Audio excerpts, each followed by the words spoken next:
Rolling. Hello, everybody. Welcome back to another episode of the Polititeen podcast. My name is Damian Galvin, and I am joined by my wonderful co-host, Varun.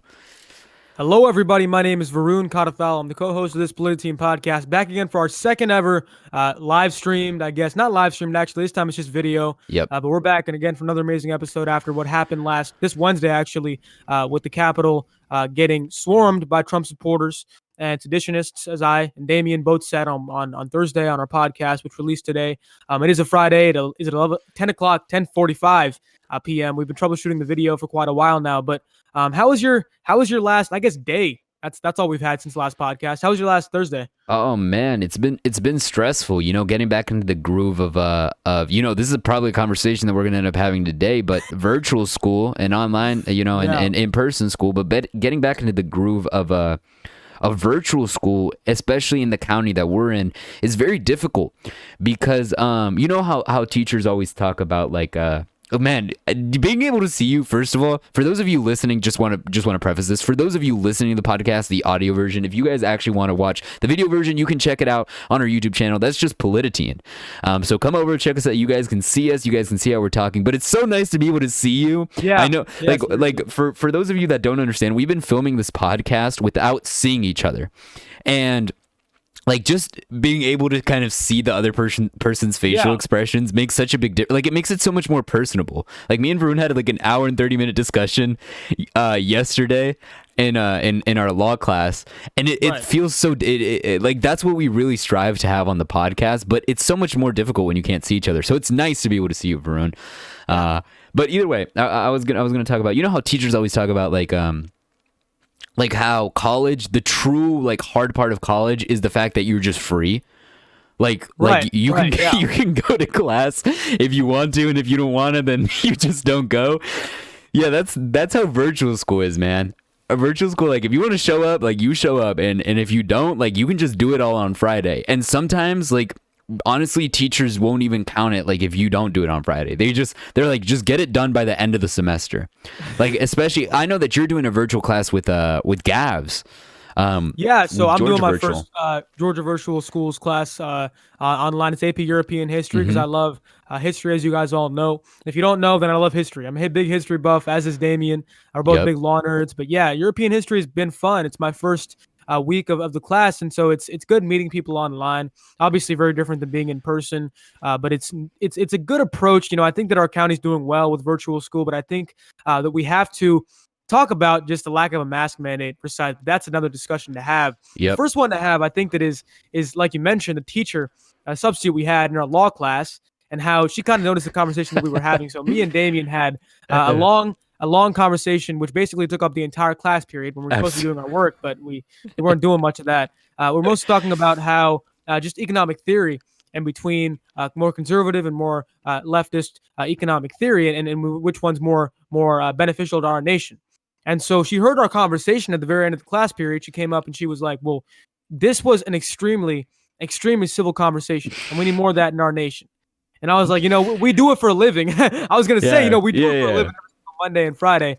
And I think Damon was thinking the exact same thing. We're on the same wavelength there. But dog, I thought she was going to walk up to us and tell us to shut up, to be honest. So I thought we were in trouble because we didn't do any of our work for the entire day. And so the first thing that was through my mind was how do I make up an excuse to show her that I've been doing work, which I hadn't been doing work. And I know you had some notes written up, and you were asking me what are the basic stuff of what this is. You write down some notes to show her. But I had nothing, so I was panicking.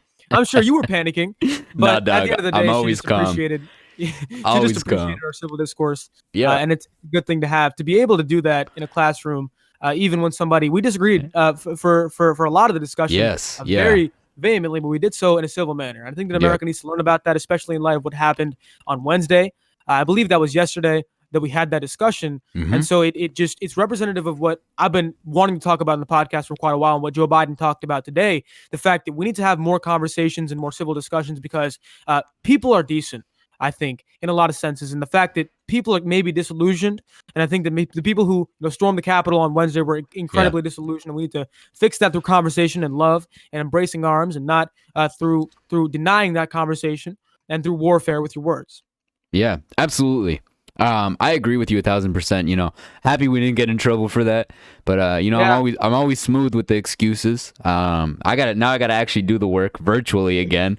Yeah. So yeah, unfortunately, you know, our not, I guess not to it wouldn't disclose personal information, but we do, you know, it actually has to do with the conversation that we're having today.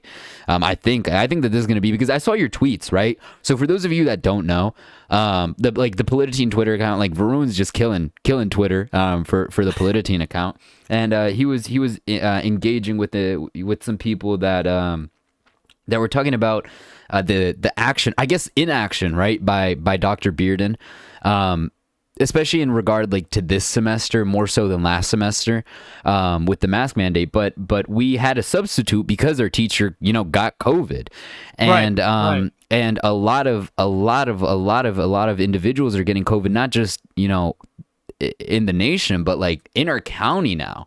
It's hitting very close to home, and you know, on that subject matter, a couple days ago, my uncle lost his brother. My uncle on my God, this is gonna, you know, this is you know, explaining like family trees are always so hard. My dad's sister's husband's brother. Oh, there you go, smooth. So my uncle's brother, but not blood related, Right. to me. Right. Lost his brother to COVID complications. And actually, while I was in Texas, you remember I was picking up London, my Yeah. Doberman. Yeah. We were so we own a ranch out there. You know, I actually, if you're an OG listener, you guys remember that I filmed a couple podcast episodes like literally in the middle of nowhere. So it was pretty. That was pretty cool. That was with a guest, I think. It may have been with. We might have filmed with the guest, because we had a couple of episodes with you in the ranch, and I remember it was fun. It was interesting, Mm-hmm. and episode that we had, but it was one of our OG episodes, maybe number 5 or number 6, one of those very beginning. And the audio didn't change too much because the audio was bad anyways. Yeah. and so, but it was very fun. But go ahead. The way that we have conversations changed, and we did have Representative Morris, and I did film over there, but I had the situation figured out a little bit more. I didn't have to film out of the back of a car, but I went to go pick up my Doberman, and we were supposed to meet with my uncle and stuff, and like hang out, because that's what we do. We co-own the ranch with them. It's like 60 some acres that we own with them, with like cows and stuff. So we were gonna go chill. We have a little house out there.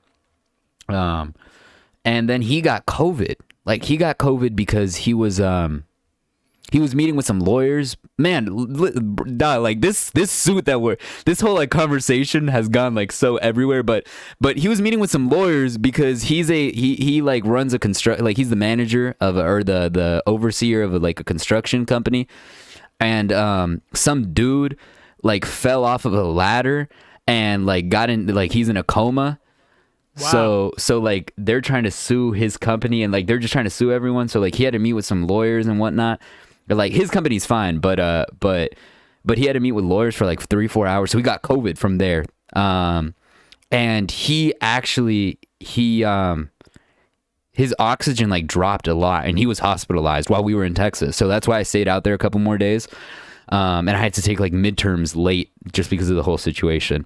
But his brother was put on a ventilator while we were out there. And every day that you're on a ventilator, your chances of surviving just like go down. Yeah. Unfortunately, he did pass away. He was an individual, like he wasn't just a stranger. He was an extremely sweet guy. And I know that CNN kind of does a segment where they remember individuals. And this guy, he had actually a 10-month-old daughter. And he had a beautiful family. He was an amazing man. He actually took me to Disney. And he paid, he paid for a lot of the expenditures. He was not shy to if you needed something, he was there. A good dude, and unfortunate that I didn't get to spend more time with him. But the sad thing is that at this point, this story has been repeated over 300,000 times in this country, and it's growing. And in action, I'm not saying that Dr. Bearden is directly responsible for any deaths. Maybe at one point I would have held that that point of view and been more aggressive with it. But his inaction can definitely result indirectly or directly in some very negative consequences. And I think that the raid on the Capitol showed that, like, it's like the masks aren't just political things anymore. And like, we need to get over that stuff. Like, we need to get over the BS about masks being political things. Democratic processes aren't political. Like, it's just how we do things. Like, you wear a mask to protect each other. And we're having spikes, and we really just need a mask mandate. Yeah, and I'm sorry for your loss, Damien. I know it hurts. Every single loss that we've had from the virus hurts. And forget hundreds of thousands, millions of Americans are hurting because they have family members and friends, and associates and coworkers and et cetera, neighbors who have died from this pandemic. To be honest with you, every single American who has died goes down as a real loss in my book. You know, every single time a person dies, I feel like it's rightful for me to grieve, but more than grieve, I think it's important for us to be advocating for change and things like we're advocating for. And today I released a tweet storm, 5 whole tweets, and reminiscent of how we'll talk about Trump getting his Twitter taken away, his permissions taken away. But I went on a tweet storm and not necessarily seeing that, just I was very compelled to tweet. And today I was tweeting about the fact that we talked with Dr. Bearden, our superintendent. If you guys are our OG listeners, I know some of you guys have been on here for quite a while. We talked with Dr. Bearden about the prospect of having a mask mandate in our county, a countywide mask mandate for students over the summer. And it was a day before school opened up. And so it was very, very last minute, and not necessarily our fault in doing so. But I think that the point there was that we couldn't have a mask mandate because of the fact that our timing was quite late. And because of the fact that you know, his main point was that students need to come back to school because they're suffering from homelessness and from mental illnesses, and they need the school for support morally, physically, and financially. And so our counterpoint for the most part was to say that to maintain the environment through which students can gain economic and mental and physical help, we have to maintain the health and safety of students and the health and safety of staff members. And so our point was that to keep schools open and for no ulterior motive, we have to enforce a mask mandate. And it is the only way to maintain safety and health and also maintain that compelling reason to keep schools open.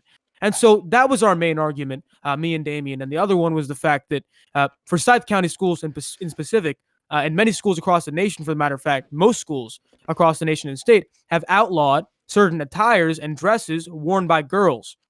And so if they can do that, there is no question that they can outlaw not wearing a mask without a medical permit to do so. Yeah. And so I see no compelling reason except to placate a certain political party that we need to do so continuously. And the bigger thing is that a couple of weeks ago, it became extremely clear when the county had to shut down and during midterms week. Mm-hmm. And I'm a full in-person learning student, so I was studying for midterms during the exact time at which this got released. And I was like, well, I've been studying for weeks and weeks and weeks, anticipating these midterms being in person, and to switch up the whole thing because of the fact that Lambert High School, one of our local high schools that I'm redistricted to originally, South Forsyth High School, and Denmark, but Lambert had around 30 to 35, and some, by some reports, 40 cases, I'm not sure about the exact count, of COVID in the matter of a couple of days. And so this was rippling school to school to school to school. And so they had to close down schools. I think it would have gone far differently if we enforced masks. I know you're probably searching that up, Damien. Yeah, I got you. Fact check me. Mm-hmm. I appreciate that. I got you. The bigger thing is that, you know, what surprises me is that, you know, we heard reports of a new strand of the coronavirus coming out last week that's more contagious, not necessarily a thing we can't cure and stop with the vaccine, but something that's more contagious, infects more people. And what surprised me is hearing this morning that reports that the new strand had reached the United States were not evidentially proven, and that they were fabricated because of the fact that one of the White House coronavirus directors on Pence's task force speculated that the rise in COVID-19 cases was associated with that new strand of the virus, whereas for all practical reasons, it was associated with American carelessness and the carelessness of our administration and the carelessness of some of our school affiliates, not going to name any names, but it's solely a byproduct of our own actions. And so I think people are trying to shift blame to the students and a new virus, but the fact is you're not having real direction on a local, on a statewide, and on a national level. And I hope that changes for the sake of our nation, because I don't want to be in this pandemic for longer. I know Damien doesn't. I know any of our viewers. I know no American wants to stay in this virus for longer than we have predicted right now. So the best thing we can do is advocate for change, because every life matters, and every lost life means a higher motivation and a higher urgency to the advent and the act of creating change. Bruno, are you saying all lives matter? But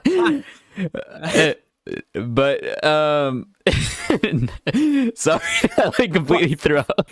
Funny joke. I would never. You know me. I would never say all lives matter. Yeah, right. Not because I don't believe that all lives matter. All lives don't matter. It's because all lives matter is in blatant protest of Black lives matter. Yeah, exactly. I believe that Black lives matter, and that Black lives matter at this point in time matter more than non-minority lives, to be honest, because they're in more danger. Yeah, exactly. It's like, to be honest. Yeah. It's not a moral thing. It's about who's in danger, who needs help at this point. Yeah. I'm not gonna. What a conversation! What a conversation switch. Yeah, I got Broom riled up. I accused him of saying all lives matter. You got to defend his standpoint. But no. No. And just to quickly, I'm just gonna quickly say this because you brought it up, and it just came off my mind. And then I'll go back to the COVID thing, because I did want to say Dr. Bearden's argument for not having the mask. But how stupid is it? Like, all these idiots, right? And the word for it was funny because for those that watch my live streams, I think the younger audience caters to the live streams. I think the older ones cater to the podcast. But for those of you that watch my live streams and the podcast, I suppose, you guys know that Hassan Abi is a big influence of mine when it comes to how to entertain, more so than policy and whatnot. But he made a joke that being a hog was a what's it called? Like a diagnosed disability. It's a pre-existing condition. That's what he called it. And symptoms of being a hog include blatant racism, and some other, like, just being extremely gullible and whatnot. And I say that to say, what a hog calling to say back the blue, and then show up to the Capitol and beat up a bunch of police officers and actually kill a police officer. And you were saying how all lives matter is just in protest of Black Lives Matter. It's the same thing with back the blue. They don't care. They don't care about police officers.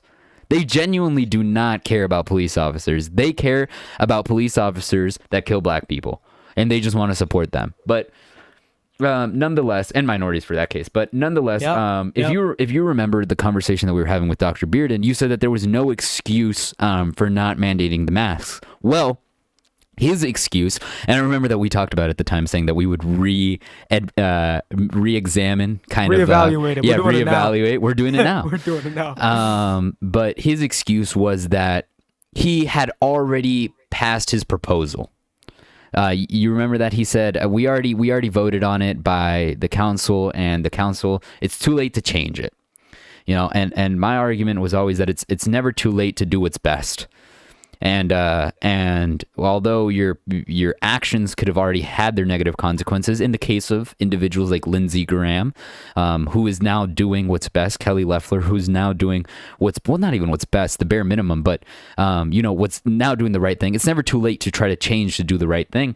And in this case, I think that he had a 2-week period, a 4-week period, because of the fact that we closed schools down, to reevaluate, say, hey, this isn't getting better. And you remember one of my main criticisms of the mask expectation? Which one of them? There's many. Well, one of my main ones, and one of the things that I predicted it, dog. I predicted it then, and you know what? I've been on a roll of predicting things now, but pandemic fatigue. That people were just going to get tired of wearing their masks. I definitely have Definitely a couple people me and you can think of that have gotten tired of one person in particular. Sure, we can. I mean, no, definitely not. But people have gotten tired of wearing their masks, and they're getting mask fatigue. And not only, and the implications of getting tired of not wearing your mask aren't just literally not wearing your mask. It's parties, and we just had New Year's, we just had Christmas. Watch, I'm calling it now. The cases are going to go up again, and it's going to be catastrophic. Yeah, and that's the problem with opening up a week after New Year's Day and Christmas Day, especially when you have no mask mandate in place. And I think that we had a petition written out by one of my friends and one of my affiliates with high school Democrats in my state, Katie Gates, which has gotten around 2,000 to 3,000 signatures. I forget what it's at right now, maybe even at 4,000, but it was a widely spread petition to Dr. Bearden telling him to institute a mask mandate on a countywide level like we've been calling for quite a while. And I think that it's important that we sign these kinds of things to exert pressure on our public officials.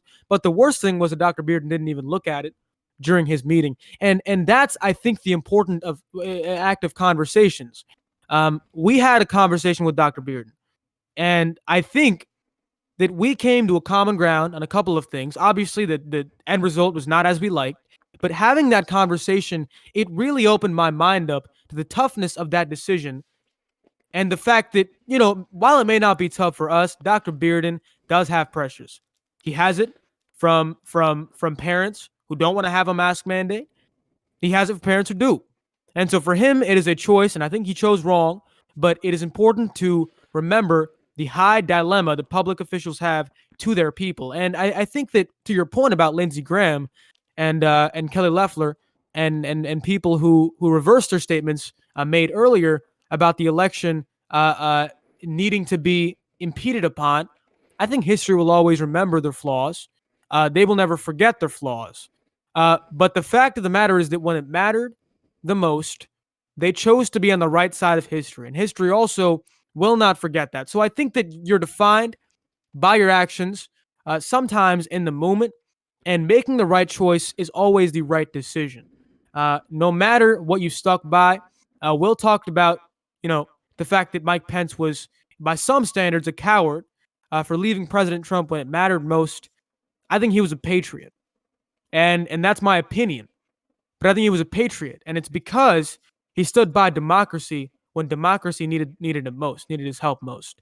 And we talked about, I don't know if we talked about this fact, but a couple of things. Speaking of not wearing a mask, I think that we had one of the most blatant infiltrations upon that saying with Marjorie Taylor Greene, the U.S. representative from Georgia's 14th district, I believe, go into the Capitol building and come in with no mask on and argue without a mask on with Capitol Police just about the fact that she was permitted to not wear a mask and go in. And the issue with that is quite clear to all of you guys, I hope, by now. Because if Marjorie Taylor Greene or any other official, for that matter, came in with no mask on and had COVID on, it could compromise the entirety of our government, all of which was convened in one particular place. Yep. And so just the thought of that happening crossed my mind that day when she did it, and that was before the whole Capitol situation. And then at that point, I was like, my worst fear just came true. But that's a whole other story. One thing that I saw just before we continue was, I think it's a good talking point for the future, but John Fetterman, we had Giselle Fetterman, the first lady of, second lady, of Pennsylvania come on, and her husband, John Fetterman, is lieutenant governor of Pennsylvania, as you guys all know. And during the hearing to kind of just put one of his democratically elected Democratic colleagues into office, John Fetterman was taken out of his chair by a Republican colleague and replaced by a speaker pro tempore who was Republican because they did not agree with the fact that a democratically elected legislator was going to be, in essence, put into office.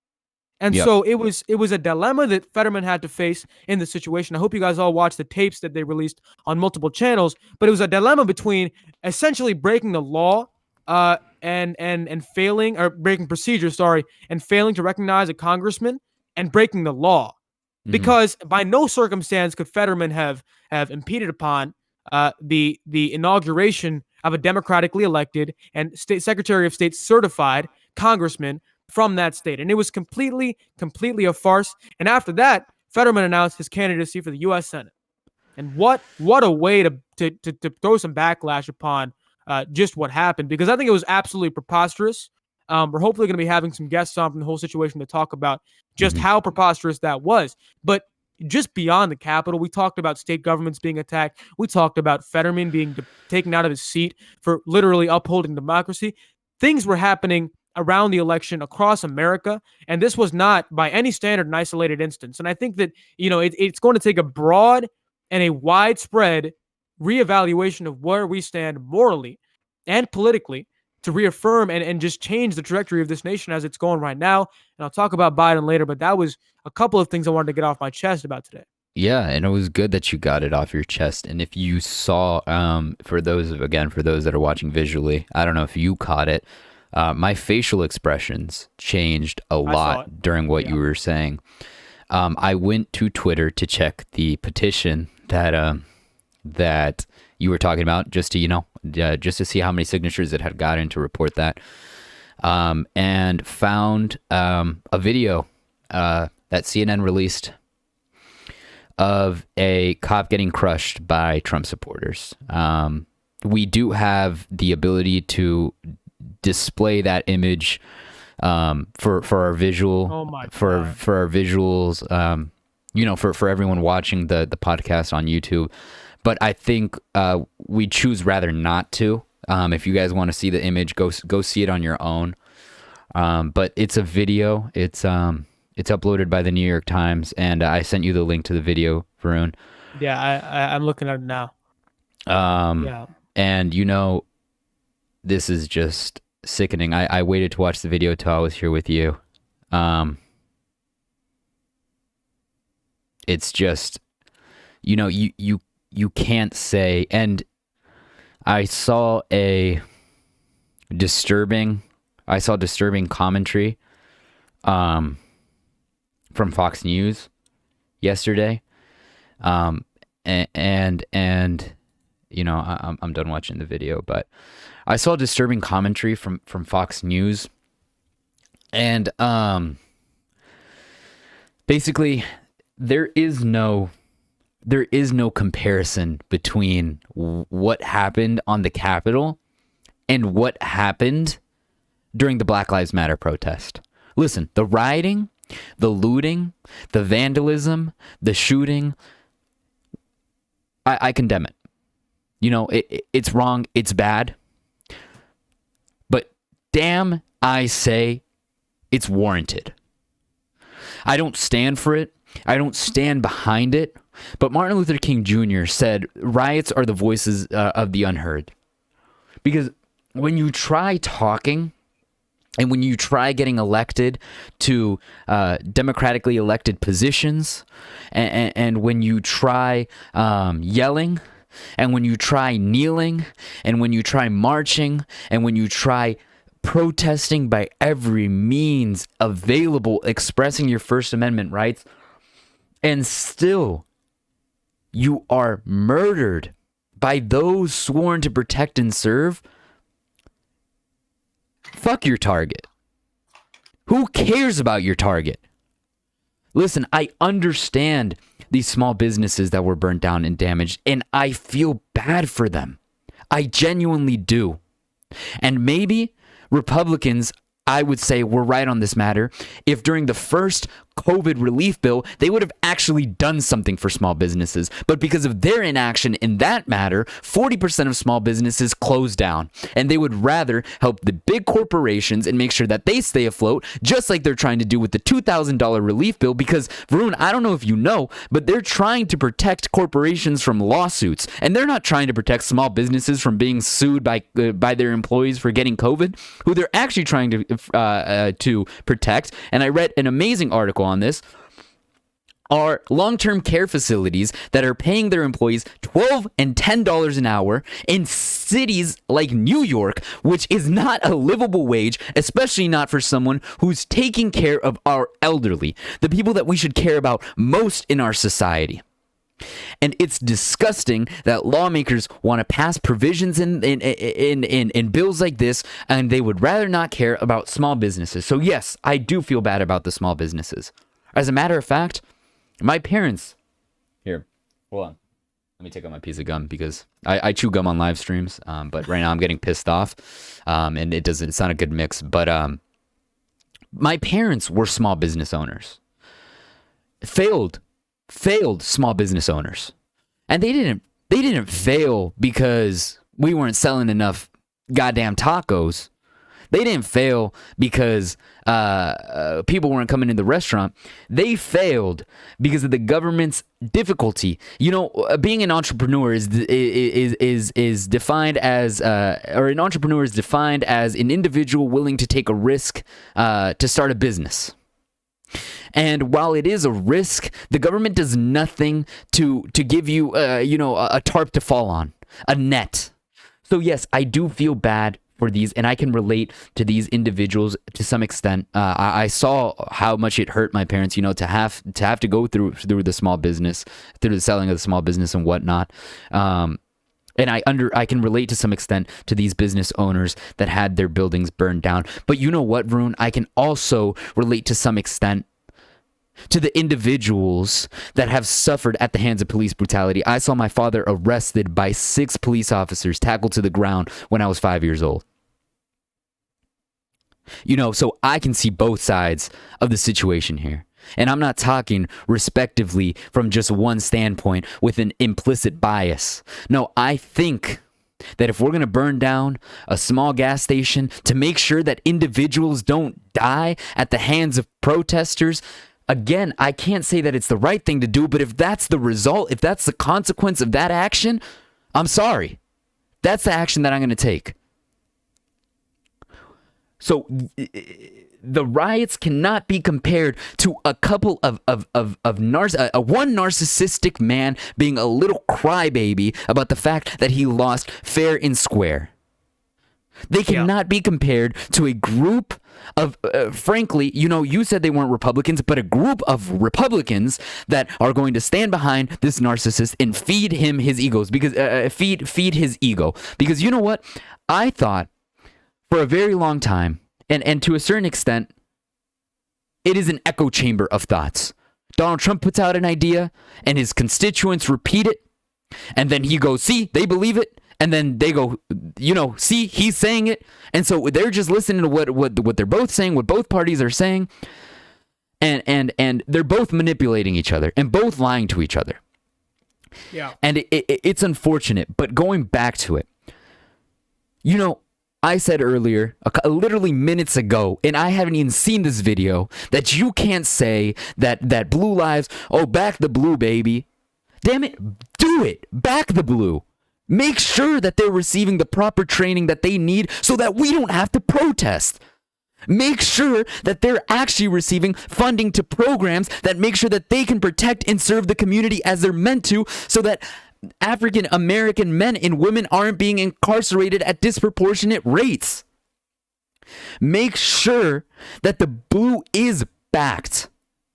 But don't be a hypocrite and say, back the blue, don't defund the police when you're killing them. And don't say, and you know what, the thing that pisses me off the most, especially about what Fox News was doing, and Kayleigh McElhaney said it yesterday or the day before, and it was some absolute BS, said, don't let what a few rioters and looters did at the Capitol represent the whole Trump movement. Well, what about when 93% of Black Lives Matter protests were peaceful, but you let 7%, which first of all were instigated by police officers, every single one of those percentages were instigated by police officers. Because how stupid can you be to go, hey, you know what, there's people protesting against police brutality? Yeah, let's beat them with batons. and then say that they got aggressive, and then say that they were mad. They were mad, and then you show up there armed, and you show up there in rows of officers with weapons and batons and tear gas and stun grenades and rubber bullets, and you shoot. And you know what? For once, the one time that officers in the United States did not discriminate was when there was white and black people joined together advocating for black men to not be murdered, for Mexican men to not be murdered, for people of minority descent and minority communities to not be murdered. That's the one time cops didn't discriminate. Bullets for everyone. Tear gas for everyone. Everyone gets the same treatment. These events cannot be compared, and the hypocrisy needs to stop. You know, there was conversations about the nation healing yesterday, and I thought for a very long time that the Democratic Party was the ones that needed to bring the Republican Party in and say, you know what, we're all together. Because to be honest, the Democratic Party is accepting. The Democratic Party is accepting. Whatever you say, I mean, come on. You can't say that we're not accepting when the Republican Party has had the standpoints that gay people don't deserve to have rights, that transgender people aren't real, and they're gender dysphoric. Like, you can't be saying stuff like that, then be like, yeah, we're the party of the people. We represent everyone. It's BS. And I had the standpoint for a very long time that the Democratic Party was the one that had to bring people together, that the Democratic Party had to bring the right in. But what I've realized is that the Republicans and the majority, and I'm sorry, the majority of Republicans, and I hope that individuals listening to this podcast are different. The majority of Republicans, they don't want to. They just don't want to. They just don't want to listen to fact. They just don't want to listen to reason. And the thought process has been winning. And we had a conversation about selfishness in the Republican Party, and you said that it's not all Republicans, but you know what? It's a Republican platform. Win at all costs. Win at all costs. And Joe Biden said that the vote is sacred. That's BS. The vote's not sacred. Because if the vote was sacred, then when Republicans try to disenfranchise individuals, Democrats wouldn't just watch it go by. Hey, that's Georgia. If they're going to do that in Georgia, they can disenfranchise whoever they want in Georgia. No, we would take them out, round them up, and tell them. We would do what we did in Salem, and we would throw them in the water, see if they can swim. Because Joe Biden is right. The right to vote is sacred, so it should be treated as such. I'm tired. I'm sick and tired. And right now isn't a time of protest, at least not for my side, right? For the side advocating for that Black Lives Matter and that everyone deserves to be treated equally. It's not a time for protest, but I'm still upset and I'm still mad. I'm still mad at the fact that the Republican Party, their only platform has been hypocrisy. For the last 20 years, their only platform has been hypocrisy. Yeah. And I think that you made a very passionate claim, and I respect it, and I think that it was absolutely eloquent, and I applaud you for it. In the interest of us being a opinionated podcast, I want to make clear that we try to stick to our views as much as possible. And me and Damien are up front. We tell you if we're going to be opinionated, and we are. You know, we're both liberal individuals. So if you're a Republican watching this, I think that what I have in terms of a message is a couple of things. I wrote down a couple of key points as you were speaking, just so I could get a tally of what you said and what I have in response. A lot of things. So I'm going to have to speak for quite a while. Don't worry about it, man. And it was good. The first thing that I think I had to say was that, in my opinion, the riots weren't warranted. But for a similar reason for why you said they were warranted, in a sense. I think that riots and people robbing and looting gas stations and places of small business ownership tarnish the image of the movement of Black Lives Matter. And that's the reason for why I don't agree with that. I don't think it was warranted, because the whole movement was based upon the idea that we can peacefully protest, even if it takes days. And I know a lot about protests because I've been reading about Gandhi and MLK for quite a while. They suffered. Yeah. I'll tell you. And Gandhi starved, and he committed to hunger strikes for days and weeks and time. But with pain came eventual benefit. And I think that people are hurting in this nation, and that's why we have and I think that you said at the very end, now's not the time for typical protest. Is there a time for protest? Because in the history of this nation, we've always been a constant pursuit of happiness has always accompanied us. Joe Biden has always said it. It's always been a constant pursuit of happiness and of a fair democracy. It's never been a fair democracy for everybody. It's always been that constant pursuit. And with that pursuit comes protest. With that pursuit comes language being spoken, speeches being given, starvation happening, protests happening, and civil discourse happens that way. And I think that the rioting, it completely tarnished the image for many people from both sides of the party, and that's my opinion. Yeah, I understand. And we can obviously differ on these certain things, but that's my opinion. No. I agree with you, but my only response to that is that, first of all, studies have shown that peaceful protests lead to more change than riot and looting. So I agree with you on every front that the right way to go about change is peacefully. But what I was saying is that rioting and breaking into the Capitol because you lost a fair democratic process, and looting and burning down a Target because you're dying in the streets at the hands of police officers are different things. And I would say if one were to be warranted, it would be Black Lives Matter. And to a certain extent and degree, it is warranted because they're angry for a real reason, not because they're babies. That's my only claim. Yeah, I understand that. Mm-hmm. And my only point is that I don't think any of them's warranted. I think I understand why Black Lives Matter individuals rioted. It's not warranted. Maybe that's a better way to put it. Yeah, maybe that's a better way to put it. And that's just how I would word it. But beyond that, I think that what you talked about, a lot of it was actually happening hypocrisy-wise right now.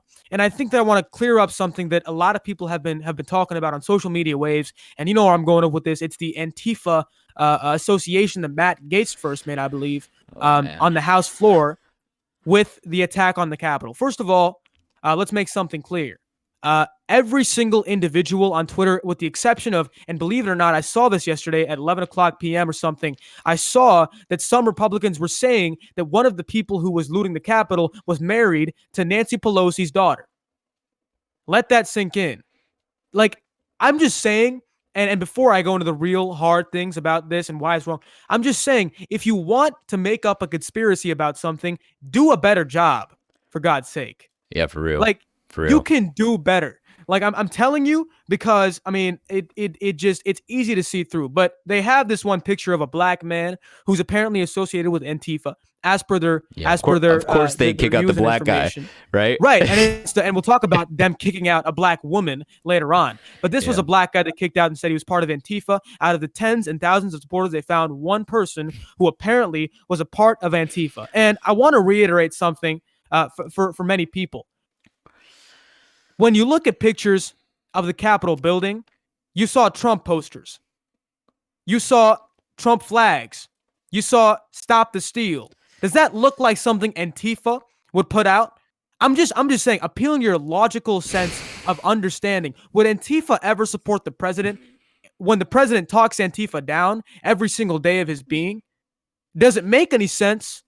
I just want to make that clear. Would Antifa attack a democratic institution when they're voting Joe Biden in as president if they so hate Trump? Doesn't make any logical sense. It doesn't. So why do you continue to support it? Why? And I think that what you said was to a degree right. It's the fact that they don't want, in some cases, and I think that I am this close. This close to losing it. This close to losing it, but I'm not going to because as of now, I still have faith. I hope that I have that faith. I may lose it, but I will tell you, a lot of people have made me start to believe that people do not want to see the light or understand the truth. They want to be bogged down. This is the most blatantly Trump thing ever done, and individuals continue to say that it was propagated by Antifa and Black Lives Matter. To you, I say there is no saving. There is no saving grace, because you fail to believe in every single other institution, every single other idea, every single other logical idea that we perpetrate, and there is no saving for you. But I think that just to go back on it, when I said it to a couple of my friends in school, they were talking about, well, Varun, I watched your podcast. One of them actually said this. I watched your podcast, and back when Black Lives Matter happened, you talked about how people like Jake Paul and white people who were part of the Trump gang were rioting and looting, taking advantage of what Black Lives Matter was doing. And for that reason, to a degree, it was warranted, the riots and looting. And I was like, well, to be honest with you, I was misspoken. Sure. To be honest with you, I was misspoken. And sure, there was substantial evidence of individuals sabotaging the Black Lives Matter movement, and I'm not going to call it that, sabotaging the rioting that was happening, creating fake accounts to organize riots and looting that were associated back with Trump figures and Trumpian figures. There was evidence. But the fact is that the majority of people were still rioters who were not associated with that movement. So yes, I was false. I want to reiterate that. I'm not trying to be a hypocrite here. And in that case, I was false. Here, I believe that I'm absolutely right because simply put, there is no logical basis for it. So stop believing it. Use your brains. And I keep saying it, for God's sake, use your brains. And I think that one thing that makes our country and will make our country a better place for everybody to live is if we can all understand when we're wrong. Because I feel like one of the issues with what's happening right now is because people are so put in and associated with this cult mentality that, if I believe in election fraud, I can never reverse my viewpoints. To everybody out there, yes, you can. Yep. Lindsey Graham did. Yep. A couple of other senators did. Kelly Loeffler did. Tons and tons of Republicans have done it. So yes, I have faith in you being able to do it, because you absolutely can. And so anytime is a good time to take responsibility for your mistakes and understand your mistakes. I just did it here. I think that taking responsibility and having humility is one of the most powerful things to driving discussion and bipartisanship and cooperation and mutual moralities, like I mentioned in the last podcast, across our nation, and we have to use it like it is. And one thing that you mentioned kind of at the very end there was how, and this is very, very big in my perspective, was how people are becoming bogged down in these echo chambers of their own being that they created to kind of perpetuate the same ideas, democratic or conservative. I'm going to talk about the conservative end for a minute here. Parler. Let's talk about Parler. If you had seen the reports and even gone on Parler, which I haven't gone on it, but if you've gone on Parler, I wouldn't ever go on it. But I have gone on Twitter, and I've seen the exact same thing actually. Parler had pictures and tweets, or parlays, they call it, parlays of people literally asking, can I ride in your car to Capitol Hill on the day of the January 6th rally? And you want to know why they couldn't take a plane? Because they had guns to bring.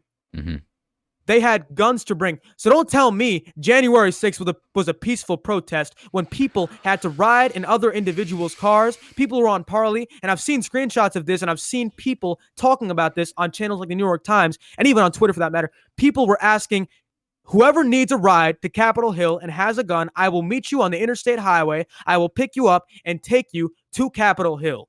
Yeah. And so do not tell me it wasn't a violent protest, because there is substantial evidence. But that's not the point I'm trying to make. My point is, why wasn't the FBI involved?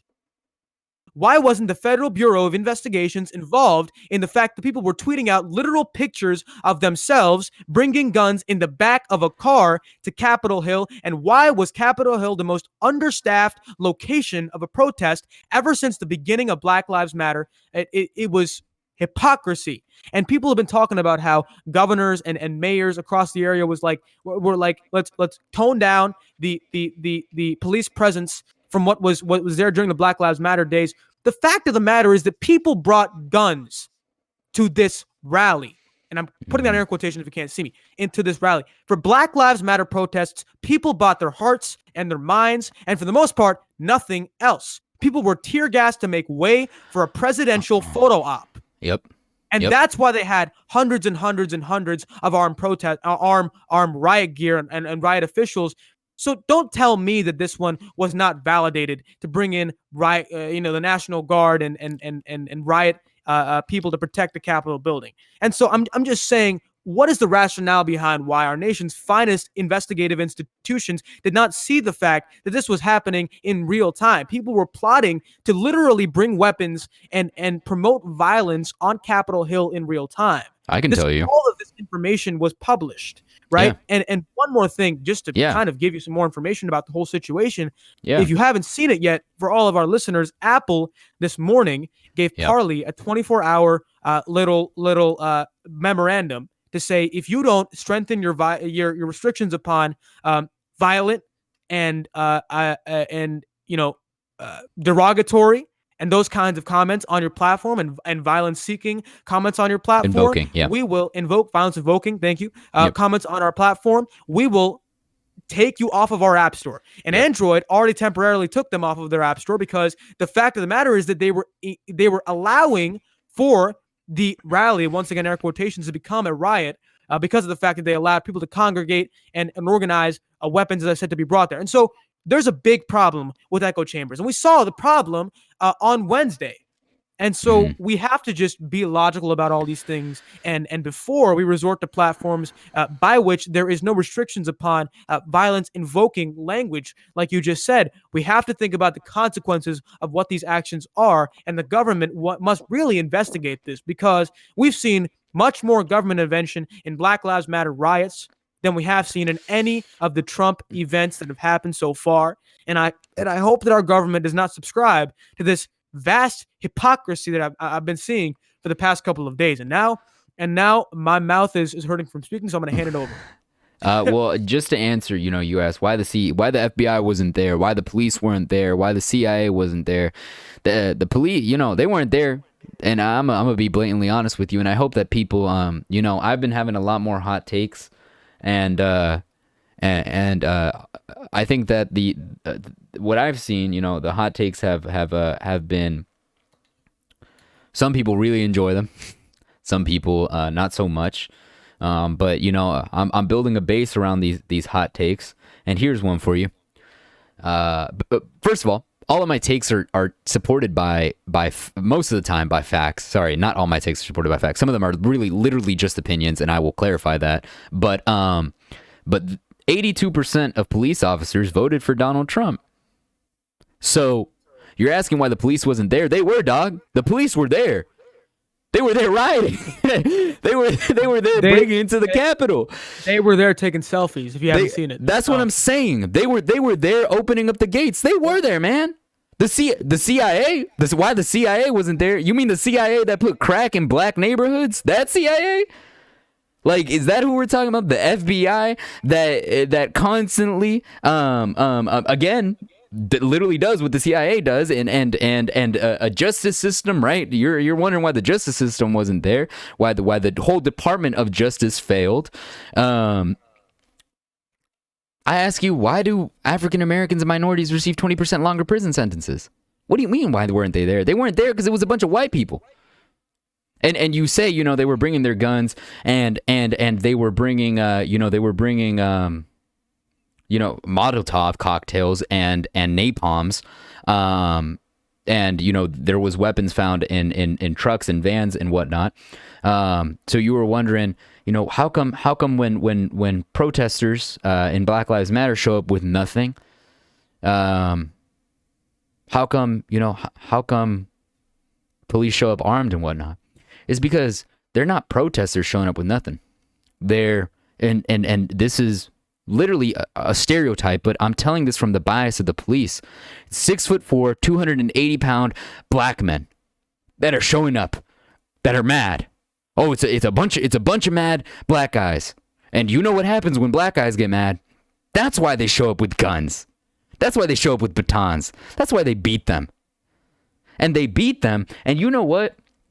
Again, I think that I think that the left or liberals, not so much the left, but liberals do a really bad job with like their defund the police, you know, and their slogans and whatnot. And I think ACAB is one that is not. It's not bad.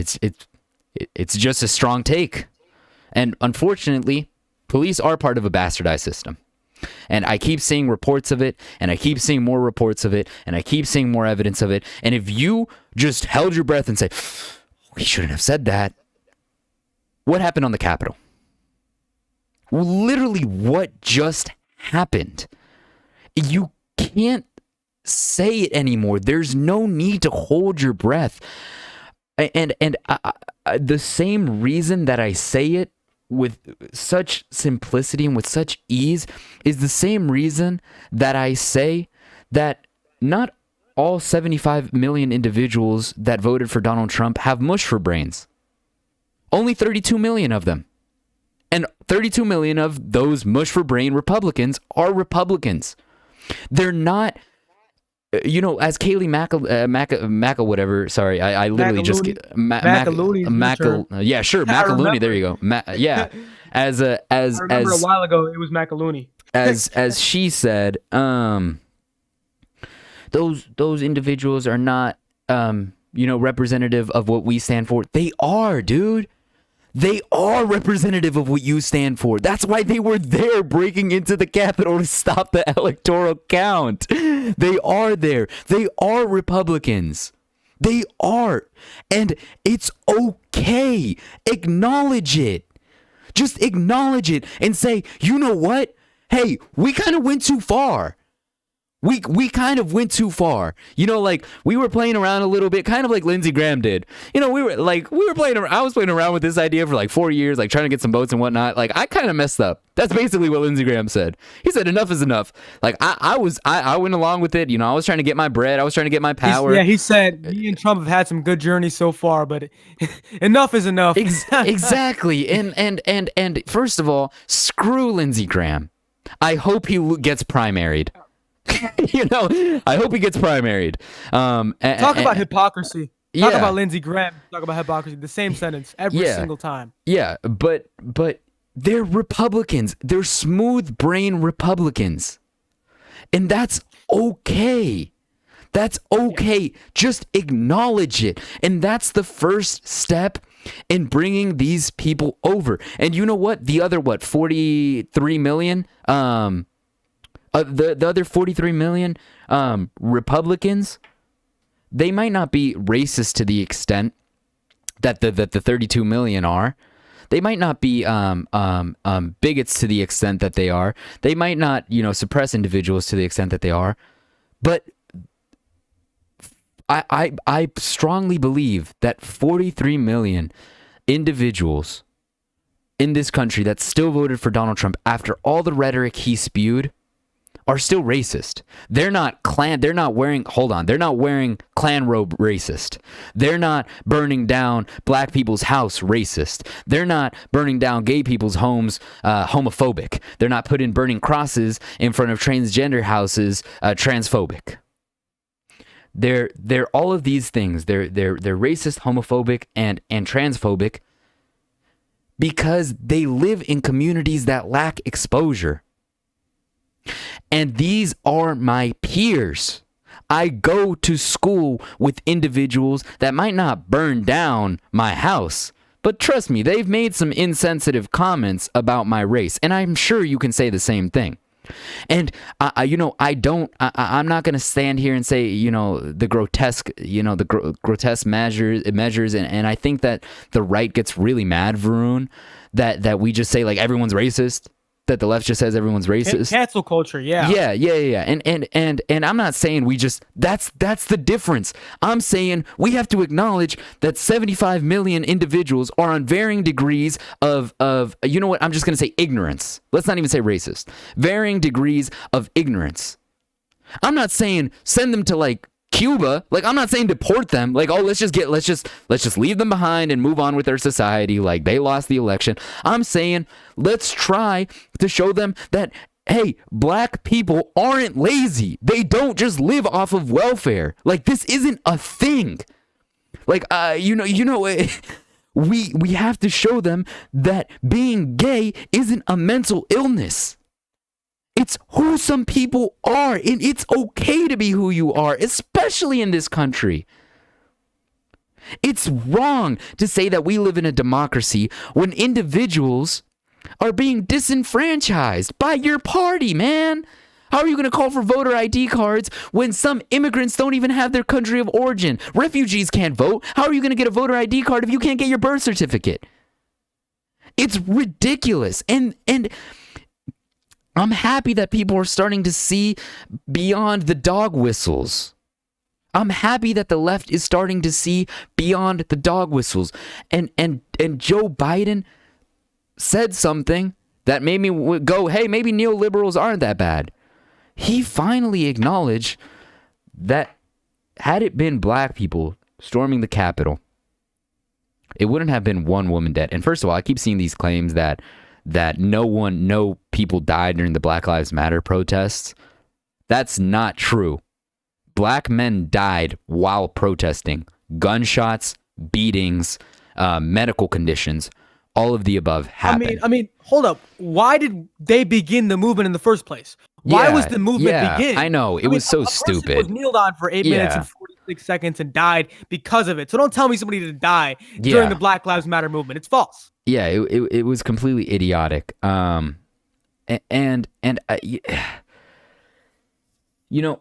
He acknowledged that, and that's big, because I feel like the Democratic Party has always just been pushed around. And I'm going to be honest with you. The Republican Party has just pushed around the Democratic Party.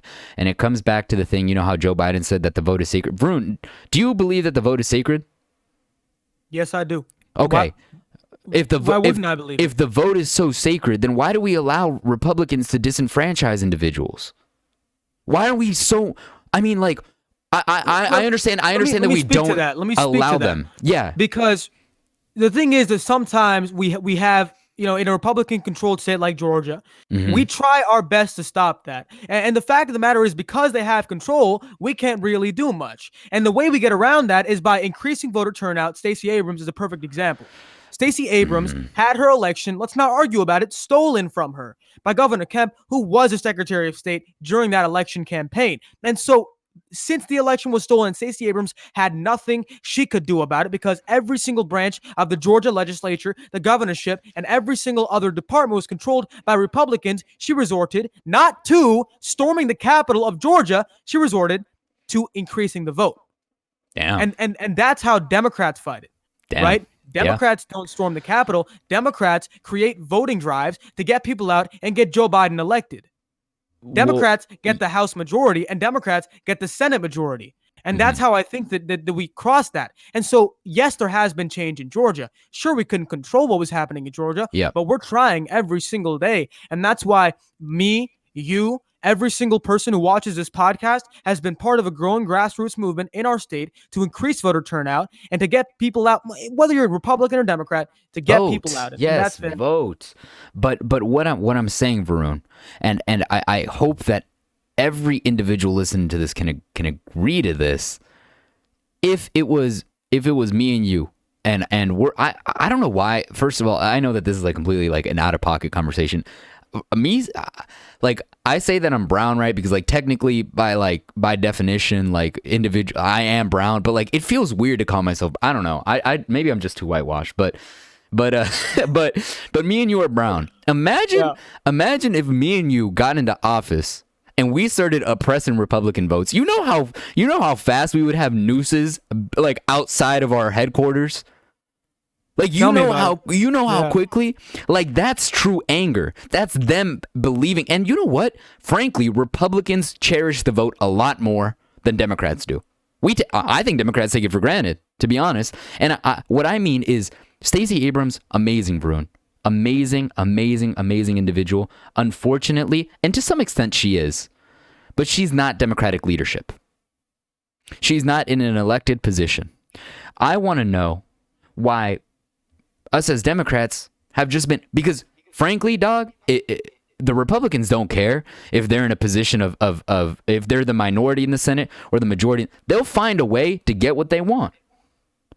They just will. And we saw it with Merrick Garland. You know, with them blocking Obama's pick in 2016.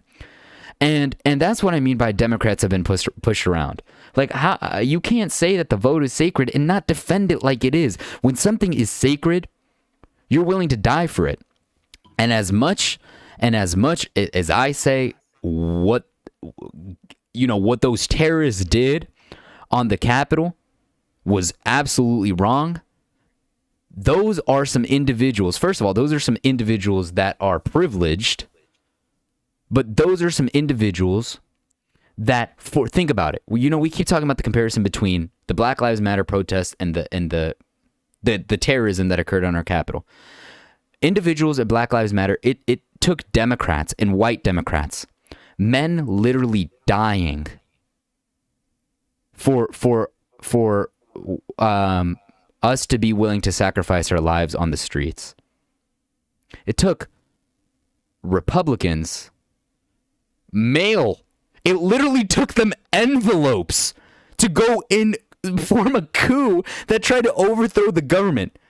Envelopes. Like, that's, if you know what I'm saying? I think you're arguing the exact opposite of what I would be arguing, to be honest with you. I think that what Democrats are doing is better. You just made the perfect comparison. The fact that Republicans found a bunch of envelopes and they stormed our Capitol building, and Democrats have been fighting it slowly, passively, and constitutionally through things like Stacey Abrams. I disagree. I think Democrats have been doing it right. Because we can't let ourselves. They have. And I think that sure, we haven't been, and we have been vocal, first of all, but sure, we haven't been what Republicans are, but we shouldn't ever be what Republicans are. No. Because what they are is, it's just, at this point, some are seditionists, some are anti-constitutionalists, and some are simply anti-democratic. And so we cannot stoop down to the level, no matter how much we want the vote, or no matter how much we got cheated out of an election. We can't stoop down to the level because, simply put, we have a government that deserves running. And as much as I want the election and the government and the elections to be reformed in Georgia, I think that the number one most important thing is to allow the democratic process to play out, no matter what I agree with. And so we sacrificed that for quite a long time. That's what I'm saying. Can we agree? Democrats have been pushed around, though. Democrats. Well, you talked about Merrick Garland. I'm going to make an example. You talked about Merrick Garland. I think the Democrats, to be honest with you, with Obama, the problem with the passiveness with Democrats was the fact that it wasn't Obama's fault. It was the fact that we elected blue dogs. People who said they were Democratic, basically dinos, right? Democrats in name only. They were elected as Democrats, but they acted as Republicans. And that's why Obama had a majority in the Senate and House, but couldn't do the fact that we didn't try to get actions done. It was the fact that he couldn't. And so I think that Democrats, and I'm going to bring it back to a couple of points here. Merrick Garland, for example. Merrick Garland was cheated so unfairly out of a position that he so deserved by every measure possible. Merrick Garland, look where he is now. He's a department secretary in the cabinet. And so it's a great example because at the end of the day, sure, Democrats didn't get that Supreme Court justice, but they got a hell of a good cabinet member, right? And so that's for me one of the most important things. And you talked about slogans, and it kind of ties back to slogans. The fact that things like all cops are brutalized, which I'll talk about later, just my opinion. And I think that it's a lot similar to yours. All cops are brutalized, and things like there was one other one that I'm forgetting about. Are these right? These are left slogans. And so these are left slogans. Defund the police. All cops are brutalized. ACAP. So I think that those slogans are probably the closest thing we're going to get to Democrats becoming their feet in stone and putting their shoes down and their horns out and going against Republicans full steam. But the problem is that the point of a government, in my opinion, is to act as the art of the possible, to create compromise, because as Joe Biden said earlier today, we can't have a solely Democratic government, because look at places like California. To be honest with you, California has a lot of problems. Certain places have a lot of problems simply because they've legalized a lot of things. I think that in places like California, I've been there before, and I've seen what's happening. I think that in some circumstances, excess and hinder democratic control can also do a lot of things that are adverse. So I think a balance has to be struck, and like I said last time, between Democrats and Republicans. And the only way forward is through compromise. But when one side is uncompromising completely, it just I do not know how you can create bipartisanship. I hope that Joe Biden can, based upon his belief in Republicans being decent human beings. I don't know if it's vindicated. I don't know if I believe in it. And sure, as of yesterday I did, as of today I do. But Joe Biden said today that all Republicans, a lot of them, are decent human beings. But they are disillusioned by the idea that the media keeps perpetuating. The people themselves are not terrible people. It's the fact that they have parents, they have televisions that keep shouting at them information. And Joe Biden kept saying it. It's the television. It is the media. And so it's the fact that we just have to hold our news sources accountable, hold Parler accountable, there's a lot of controversy about what Twitter's doing, and I think that it's quite vindicated. Now, I think that the bastardized system, and I come back to ACAB, and all cops are brutalized. So I'm going to do that for a minute. Go for it. The bastardized system exists, and I think that it cripples, number one, minority individuals, number two, every single person in the United States of America, because you should believe in the freedom of your fellow citizens from oppression by their own police. And number three, and perhaps most importantly, it oppresses the police. We saw the bastardized system, as you sent me the video today. We saw the bastardized system, number one, crush a cop's skull almost in the middle of a bunch of Trump protesters. We saw the bastardized system that police are under kill a police officer yesterday, and probably more. But I heard one instance of a police officer getting killed by Trump supporters, and the fact of the matter is that too is a part of that system. You just have to keep it. There is so many problems with our system today that we have to reform. And so it hurts the police officers. It makes them public enemies. And for many regards, it's not the police officers themselves. It is the system. And I'll keep talking about that. All cops are not bad, but the system is bastardized. And that's what I believe in. And so it's important for us to remember that. And we're not saying ACAP does not mean, once again, ACAP does not mean all cops are bad. It means all cops are part of a bastardized system. And let's remember that as we're talking about the whole slogan, because, and the reason why I say it's a bad slogan is because it's easy to misinterpret. When I first heard ACAP, sure, me and you, I think we're both on the same belief that ACAB meant all cops are bad. After a couple of hours, I learned that it wasn't that. But when I first saw ACAB, I automatically assumed, and my dad assumed, and my family assumed. And on the topic of Republicans, all Republicans being racist, I think that you literally just echoed in my point. After a while, you figured out yourself. Republicans, in my opinion, aren't racist. I think they're blind. Okay. I think they're blind. But does their willful bliss not racist though? I think it's blindness. Okay, but is that blindness not racist? It's ignorance. Yes, it's ignorance. Yeah, okay. I just wanted to get on that front. Right. It is racism. It leads to racism. Definition. Right. Yes. I do not, and sure, it's literal racism by literal definition. I don't think they're inherently racist. That's what I'm going to say. Yeah. I don't think the Republicans hate African Americans. I think Republicans love minorities. I don't think all Republicans hate African Americans. There's definitely a lot that. I think that 90% of Republicans. 70%. I'd say 70%. I would say 90. I would say 90% of Republicans do not hate African Americans. But the fact of the matter is that the policies that they do support hurt African Americans. Yes. And the fact is they don't know that they hurt African Americans. They have no idea because those policies are hailed as law and order, when they're the exact opposite of law and order. It's funny how law and order policies are essentially the exact opposite. Oppressing people. Is oppressing people law and order? Let me ask you that. Yeah. Because I don't think so. Yeah, war on drugs. So. Yeah. That's not law and order. Yeah. War on drugs is the war on minorities. Yeah. That's what I know it as. Yeah. That's what millions and millions of Americans know it as. And so it's just two different worlds. And the echo chamber is just continuously kind of compounded by platforms like Parler, which I said kind of needs to be reformed. Yep. But blindness is a major issue by which I think the only solution right now is tolerance, number one. And it's hard to tolerate these people. And it's hard to tolerate people who you disagree with on both sides, Democratic and Republican. It's hard to tolerate. But if you can come to a common understanding about the other person's viewpoints. I talked to my dad today, and I was telling him, he was talking to one of his colleagues who was a Trump supporter, and I was telling him, I was like, well, I'm going to tell you what they think. And what they're thinking in their heads right now. When he was talking about the whole Capitol movement being and the guy was saying it was just a trespassing incident. And I was saying, well, you know what? He's wrong. But the fact of the matter is, let's talk about what he thinks at this certain point in time. He thinks these people stole their election.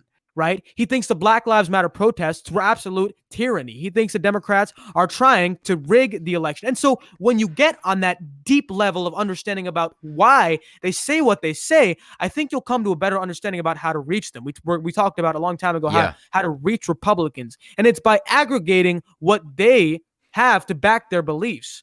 And so and I think that beyond just understanding what supports them, it's also coming to common ground. We talked with several Republicans lately. We have maybe 4 Republicans on our staff as of now. Yeah, I think we have more Republicans around us than like we talk about 5, an echo chamber. We have a Republican echo chamber around us. We have 5 Republicans on our staff, believe it or not, out of maybe 10 people. And so the fact is that a lot of times, and we had Republicans come on the show multiple times, Tina Barton's going to be coming out soon, but we come to a common understanding about one certain fact. And I think that for me, a lot of times recently it's been the conversation about the Capitol and Black Lives Matter. My understanding with them has been always the same common understanding. Black Lives Matter riots were wrong. Yes. Not Black Lives Matter. The riots were wrong. And the Capitol, Capitol storming was wrong. And sure, we can understand the Black Lives Matter riots, but those were wrong. And the Capitol storming was wrong. They can. And so I'm just trying to lay the standard that. So I think that when you maintain, and a lot of times Democrats, it's whenever they're hit with the fact that Black Lives Matter riots were wrong. Well, no, I understand why they did it. Well, still, it was wrong. So if you just leave, and I know that we believe it, we understand it, right? But I think that if you leave that be and do not mention you understand it, and you only say that they were wrong, then it shows we can come to understand it because we believe in the same things, at least for just 1 second of our time. And so when you set an example that you can agree for one thing, it extends as a precedent to many different things. I've seen it multiple times, but go ahead. Well, I wanted to say, and I was like, why, how can you compare Black Lives Matter to the Capitol, right? To what happened at the Capitol, to the Capitol, let's call it Capitol terrorism. How can you compare Black Lives Matter to Capitol terrorism? Well, for Republicans, it's easy because they believe, how we believe that the Capitol terrorism has no foundational movement, it's literally they're just being babies. Right. They believe the same thing about Black Lives Matter. They don't believe that systemic racism is. I've heard it from people on that side. Yeah. No. They said that race is not a factor in law enforcement arrest. Yes. I've heard that. I heard it 2 days ago. Just saying. Yes. Yeah. No. And that's it. And this is something because I feel like me and you have the bliss of being political commentators. It's weird that we have that label, and I'm starting to understand the power that carries more and more and more every time that we have conversations with people. But me and you, this is literally our life. This is our job, and we're doing. I think we're getting so much better at it. And a big part of that comes from having conversations. But just like Republicans have Republican echo chambers, Democrats have Democratic echo chambers. Oh yeah. And the problem is that Democrats will go to Republicans and you have to understand that you guys don't agree, and I'm saying you guys because I'm not a Democrat. I'm an independent. I know that I'm not centrist. I'm independent. Oh, okay. Yes, I'm not centrist. I'm independent. You know how Bernie Sanders is. I associate with the Democratic Party on most issues. I would vote Democratic, but I'm independent, and that's what I mean. Just like I'm not leftist, I'm progressive, which is a big difference. And I'm not liberal. I'm progressive, which is a big difference. Huge difference. But you guys, the Democratic Party, goes and tries to talk to Republicans, and you guys think that you guys can agree on simple facts. No, y'all are you guys can't even agree on the fundamentals of anything. If you go, I think that I disagree. Okay. I think that sometimes I've agreed on some obviously fundamentals. For example, I'd walk back that point. I'd walk back that point.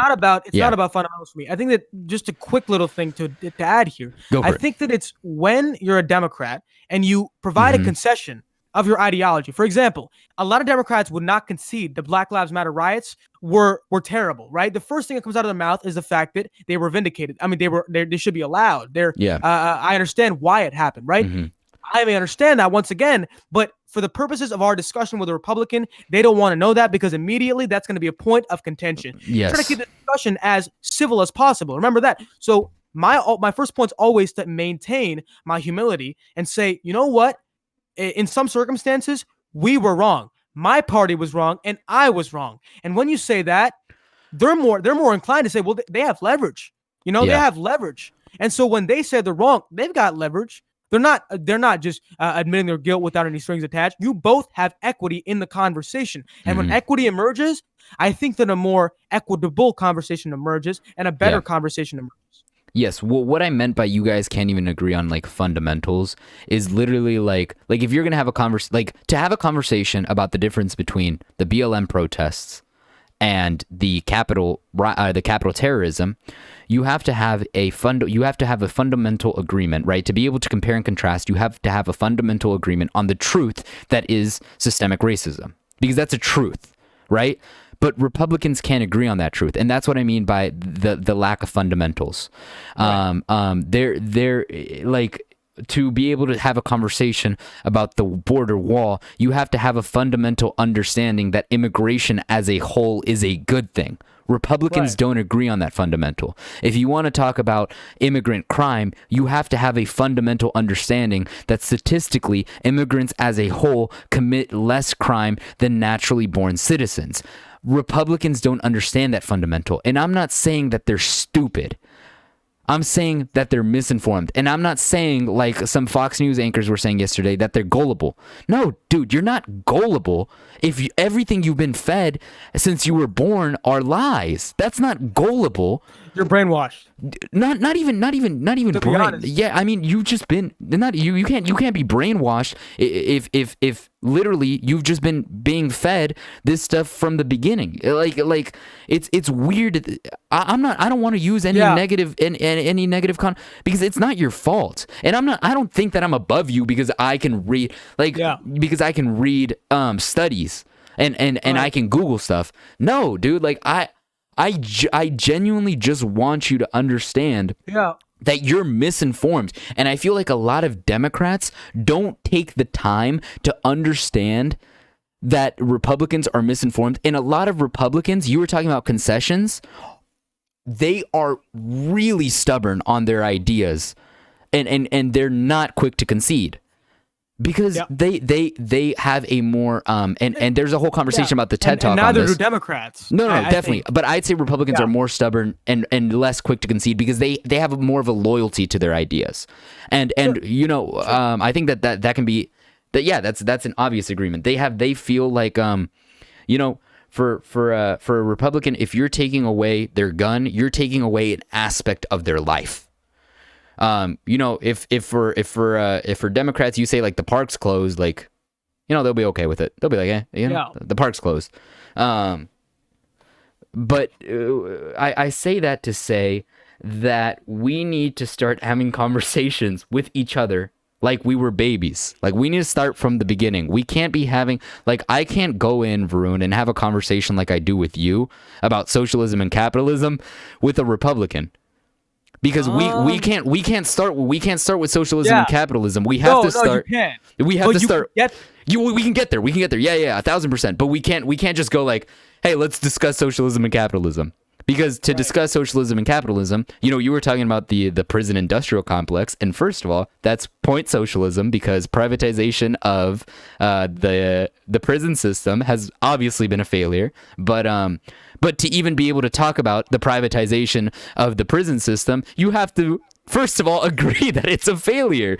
And you have to agree that it has disproportionately incarcerated African Americans. So it's two different worlds. Exactly. And, exactly. But the thing is that you can reach the other world if you play to the other world. And I'm going to end on this point. And then we have, we've been at this for, I think, an hour. probably more now. An hour 23. So I want to end hour and 23. Wow. Yep. Okay.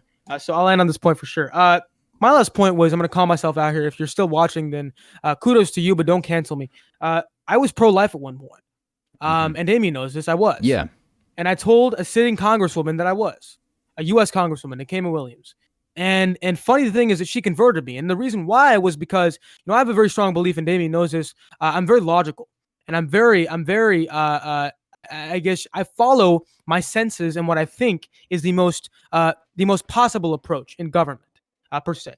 And so what she told me was, Varun, if you outlaw abortions and you completely just outlaw it, what's going to happen is there's going to be hangers. Right? Clothes hangers. People are going to do it themselves. Abortions aren't going to stop, but they're going to be done illegally and wrongly and kill more people. So right now, the question is, do you want to be safe doing it? Do you want to save lives? And right now, it's not about abortions or non-abortions. It's about saving lives, to be honest with you, because Republicans make the same exact argument about saving lives. And she made the argument to me about how being pro-abortion is saving lives. Well, pro-choice, not necessarily pro-abortion. I misspoke. Pro-abortion. Not necessarily at all. Yeah, no. Pro-choice, right? And I said that because I was in the mindset of anti-abortion. Yeah. You're good. You're good. I didn't mean to. Yeah. But pro-choice, and so there it just kind of clicked my gears, and I was like, being a logical person, wouldn't I want to save lives? And I thought about both sides for a while, and I said, it's the question of what appeals to my logic, and that did. So I think that when you appeal to a person's long-held beliefs, I think Republicans have some long-held beliefs, but they're actually about things like purity and sanctity and things like patriotism and things like, patriotism is pretty common. I mean, like the military and the armed forces. Yeah, a different extent of patriotism, for sure. Right. Because Democrats are patriotic, but Republicans are in a very different extent. I think it's because I think it's honestly because Republicans, they want to stick by our traditional values of patriotism, and now Democrats have a new type of patriotism, which is creating new laws to revere our country even more. That's always been Democratic patriotism. And it is, and it's going to be for the next century and the next new history. And so that's the idea. You have to appeal to what they believe, and once you do it, I think you can get some progress done. And so we've been talking about conversation itself and having a conversation about conversation for around 30 to 45 minutes. And so I just want to reiterate that this podcast was made for the sole purpose of inciting conversation amongst teens. And so just a little overview, the beginning of the podcast was actually, we thought to talk about social media, actually, and how social media was impacted by politics and how social media takes could drive politics. And the whole point there was because the majority of meaningful conversations between teens are actually had over the internet. And I think that it's so bad, to be honest with you. It's terrible. Because the fact that we have to communicate and have discourse over a computer screen to avoid the sheer argumentativeness and the sheer toxicity of life, person to person conversations is just so terrible. Like me and Damien can have these conversations face to face sitting in a class, but many people can't do that simply because they're scared of doing that. And sitting behind a screen gives them a better opportunity to kind of hide from that. No, I think that we have to emboldens them.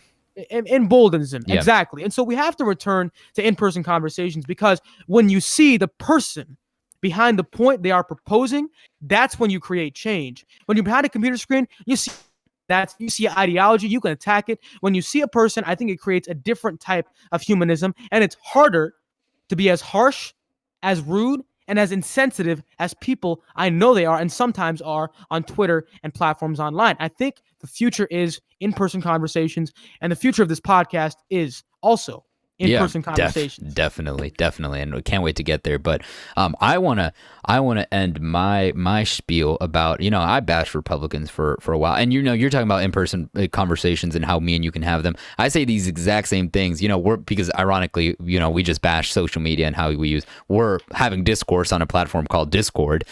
So we're also subject to virtually disagreeing with each other.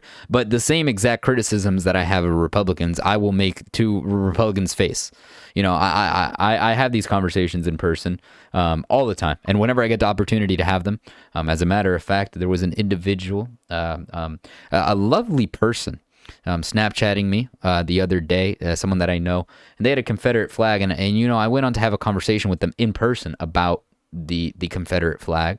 Then there was another girl that called me cute, and she was like, you know, you're cute. And then I saw the Confederate flag, and I was like, I gotta go, you know, like I can't talk to you right now. I gotta go have a conversation. Yeah, I gotta go have a conversation. FaceTime me. We're gonna talk about the Confederate flag. But I just wanted to end with a compliment to Republicans, because I called them smooth brain and said that they're mush for brains. At least 32 million of them, you know. The closer they get to the middle, I guess the more brain waves that they have. But the problem, I think, with Republicans, and I mean this as this is like a backhanded compliment, and this is going to be the most backhanded compliment I think I could ever give, is Republicans are too logical. They're just too logical. They are too, I see it, if I see it with my eyes, then it must be true. And if I don't, then it can't be. And sometimes they even go to the extent that if I see it with my eyes, then my eyes are lying to me. You know, like that's the illogical. But I'll put examples of this. I'll put example, because this can be confusing. What does too logical mean? I'll put an easy example of this, and then I'll talk about like a political, like someone that has like a more politically informed knowledge example. Racism. The Republican mindset is, I saw, and I'm gonna stereotype here, but I saw a black boy and a white girl walking down the hallway together. How can people be racist? You know, racism's dead. They're walking. You know, the dream has been achieved. The little black boys and white girls are playing in the backyards together. How can racism be a thing? You know, so the Republican mindset is, I see with my eyes something not indicative of racism. Therefore, racism on a larger scale cannot exist, or on any scale for that matter, cannot exist. When the truth is, yes, while that black boy can be playing extremely peacefully or walking down that hallway extremely kindly with that white girl, when he gets pulled over, he has a statistically increased chance of getting shot. When he applies for a job, if his name is Jamal or something that has a black connotation, he has, even with the same exact, and again, there are studies that show this, even with the same exact resume, if the name is different, Jamal versus Kyle, Jamal is statistically less likely to get that job. So that's why it's the things that you can't see that are indicative of that racism. Something a little bit more politically informed. School vouchers. School vouchers, in essence, are that common sense politics that Republicans talk about. Hey, if a black kid wants to go to a better school, he should have that opportunity to. You know, if a poor black kid, because unfortunately, disproportionately, African Americans are poor in the United States. If an African American kid wants to go to a different school that has, you know, a better means of education, then he should be able to. I think that me and you can say that on logically, that makes sense. Why don't we let them go to a better school? But the problem is that when that student transfers to that school, right? The property taxes, schools are paid for by property taxes. So that student's property taxes, he's going to a class pool of white students that live in richer homes, therefore have higher property taxes. And since you have higher property taxes, you have better schools. So this student transfers, and he's getting a better education, and he's still paying his lower property taxes, and they're still going to a lower school with underpaid teachers. And some kids don't have the means of transportation to submitting vouchers. And if everyone could just submit vouchers, then we're leaving kids behind. So instead of just going for the easy solution, the more logical solution is to put money into school systems so that when those kids grow up, they live their communities, right? Incentivize them to stay in their communities, because when they stay in their communities and have a good education, they bring up the value of their communities. And when the value of their communities go up, their property taxes go up. And guess what? The school system goes up. So instead of just having certain neighborhoods that are better than others because of vouchers, Try to come to a real solution. So Republicans are too logical. You got to start thinking outside the box on some of these issues. I think that what's logical is what you've been saying.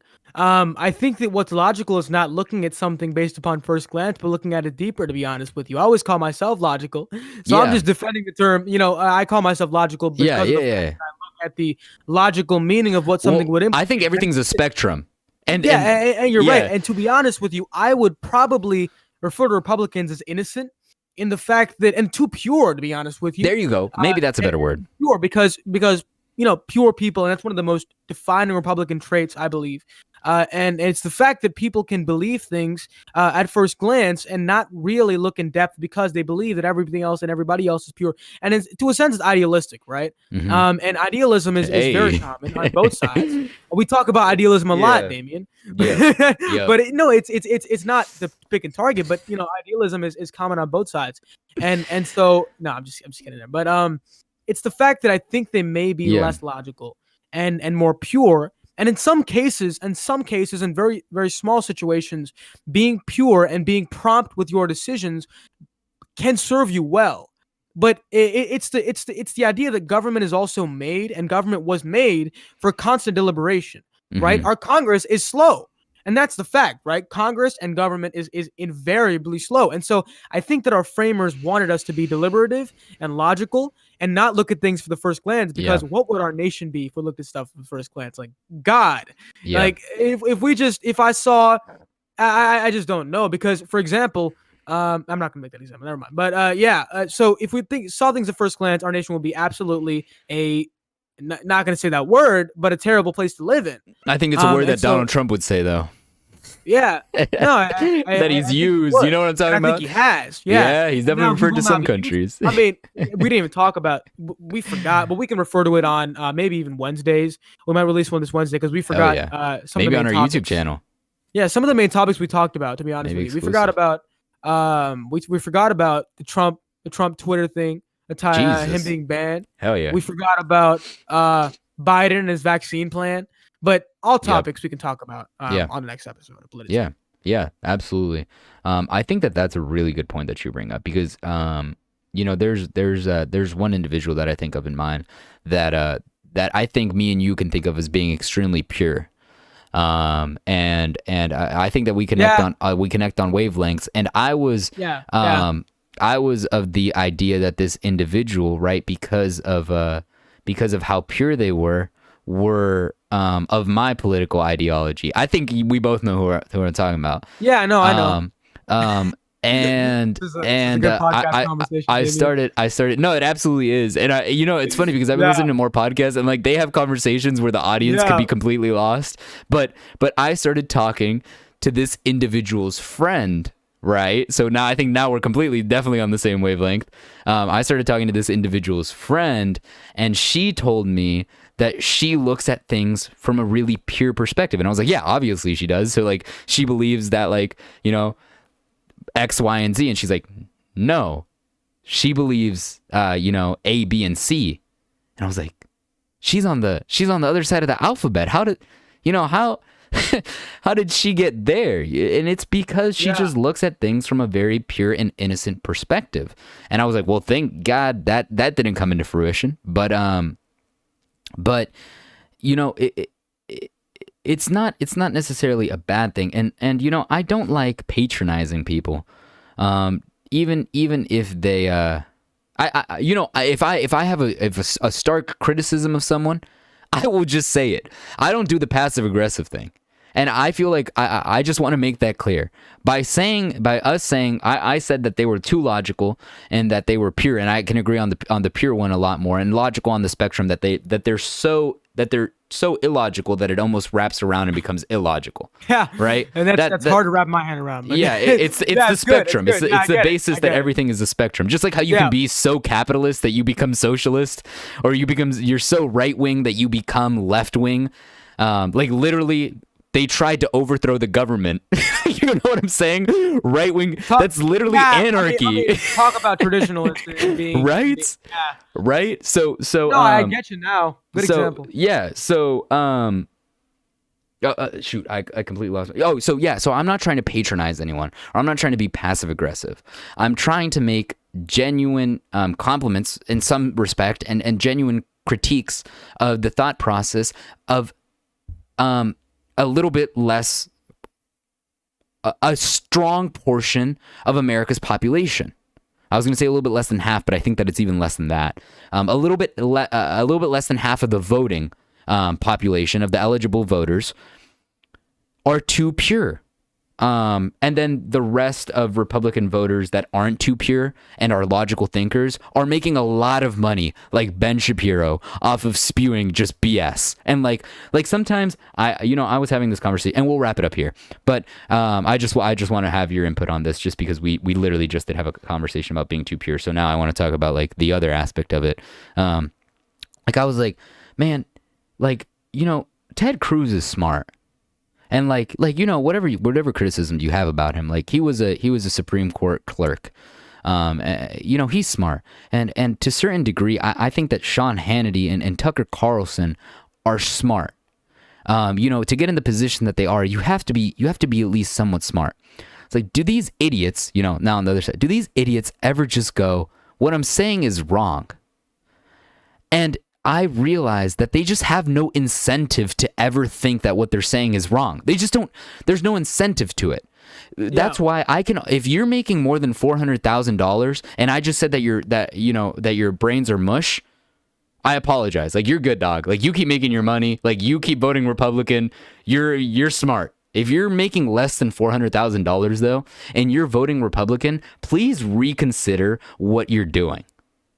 Like, and if you're living in a marginalized community with African Americans literally as your neighbors and you're voting Republican, please reconsider what you're doing. Now, if you're Tucker Carlson and you're making a lot of money off of saying a lot of stupid stuff, and you live in a private community, a gated community with a bunch of white people, and you're making literally $1 million a year for saying Antifa is bad, like literally like caveman thoughts, just being Antifa bad, racism not real because black people, white people walk together. Like, if that's you and you're making money, like, keep doing it, I guess.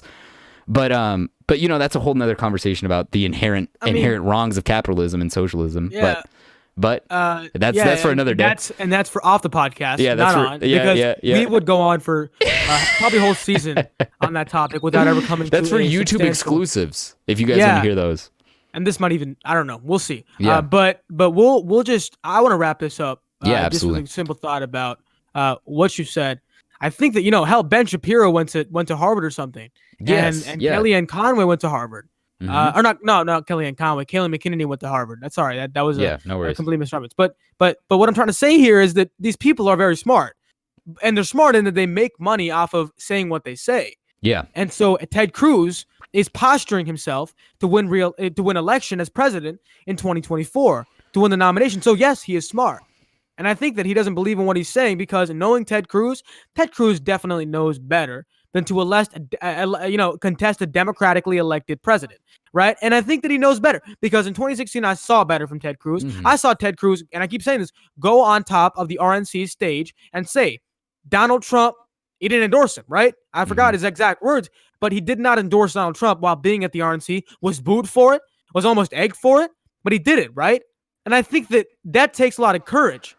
Courage that Ted Cruz definitely has, but does not want to use. Yeah, not anymore. What good does it do Ted Cruz, right? Yeah. Because, for example, I thought that for instance, Ted Cruz would use his courage to help democracy. But right now, it seems like Ted Cruz and Josh Hawley and these individuals care more about their posturing and their political runs in 2024 than they care about democracy. So yes, it makes perfect sense from that definition.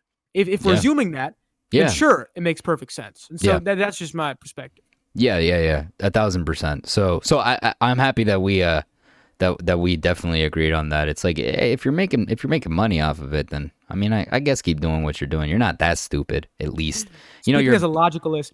Speaking of pragmatist, bro. Like I would, if I'm making money, like I see logically why you would do it. The thing is that there's two ends of it, right? It's about, and I'm speaking for a while, but it's about morality and also being logical, because there is a cost socially. You talked about social transactionalism. We talked about that in our law class. social transactionalism versus economic transactionalism. I think that lying is the worst kind of social transactionalism because you get nothing from it. And at least I don't get anything from lying. I think that it makes me feel terrible. Sometimes you get monetary transactionalism from lying, though. And that's a whole philosophical conversation to have. But it's just the idea of, and to consider, is it something important? Well, social transactionalism versus economic transactionalism. And I think that it's an important topic just to think about as we're talking about, things like Tucker Carlson and Ben Shapiro and Ted Cruz coming out and basically spewing things they know is wrong for economic gain. And one thing I wanted to talk about is Ben Shapiro did not contest the electoral results when they came out. Sure, he talked about he's not fraud, that smooth brain. Yeah, but yeah, and he's very, he's pretty smooth brain to me, being environmentalist and hearing what he said on some things. But on that one, I think that he stuck with democracy, and he's got a couple wrinkles there. He's got a couple wrinkles here and there, but a couple wrinkles. but what I was gonna say is, like, I understand. I completely. First of all, let me just. Obviously, I get the socialist like remarks or criticism or whatever. I have built, especially on Twitch, and I have built like followers now that literally like wait for me to live stream off of off of the socialist things that I say.